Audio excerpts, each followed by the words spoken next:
క్షీరసాగర మథనం చేసినప్పుడు అమృత భాండం పుట్టింది.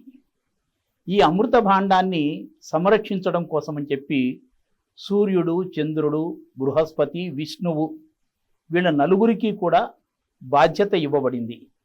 దీన్ని తర్వాత పంచాలి.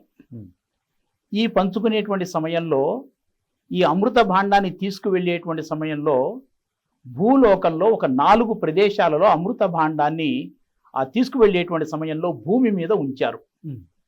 ఎక్కడెక్కడ ఉంచారు అంటే, ఒకటి ప్రయాగరాజ్, రెండవది ఉజ్జయిని, మూడవది హరిద్వార్, నాలుగవది నాసిక్, గోదావరి తీరంలో ఉన్నటువంటి నాసికా త్రయంబకం అంటాం, నాసిక్. ఈ 4 ప్రదేశాలలో పవిత్రమైన విశిష్టమైనటువంటి అమృత భాండం ఉంచబడింది, భూమి మీద ఉంచబడింది. కాబట్టి ఈ 4 ప్రదేశాల్లో ఉన్నటువంటి పవిత్రమైనటువంటి నదులు ఏవైతే ఉన్నాయో అక్కడ జరిగేటువంటి పుష్కరం ఏదైతే ఉందో దానిని కుంభమేళా అంటారు. సాధారణంగా హరిద్వార్లో జరిగేటువంటి కుంభమేళాని ఉత్తమ కుంభ అని, ప్రయాగరాజులో జరిగేటువంటి కుంభమేళాని మహాకుంభ అని, ఉజ్జయినిలో జరిగేటువంటి కుంభమేళాని ముక్తి కుంభ అని, గోదావరి తటంలో నాసిక్లో జరిగేటువంటి గోదావరి నదికి జరిగేటువంటి కుంభమేళాని కుంభ అని, ఈ విధంగా పిలవటం అనేటువంటిది ధార్మిక జీవనంలో ఒక పరిపాటి. అందులో ప్రయాగరాజులో జరిగేటువంటి కుంభమేళాకి మరింత విశిష్టత మనకి కనిపిస్తుంది.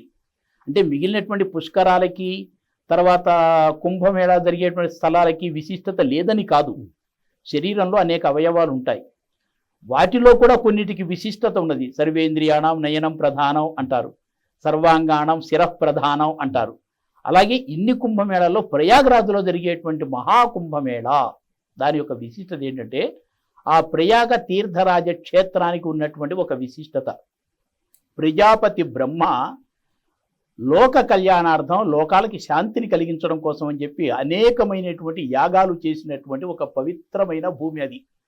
కాబట్టి అది ప్రయాగ అయింది. ప్రజాపతి బ్రహ్మ అనేకమైనటువంటి యాగాలు చేసినటువంటి ప్రదేశం కాబట్టి అది ప్రయాగ.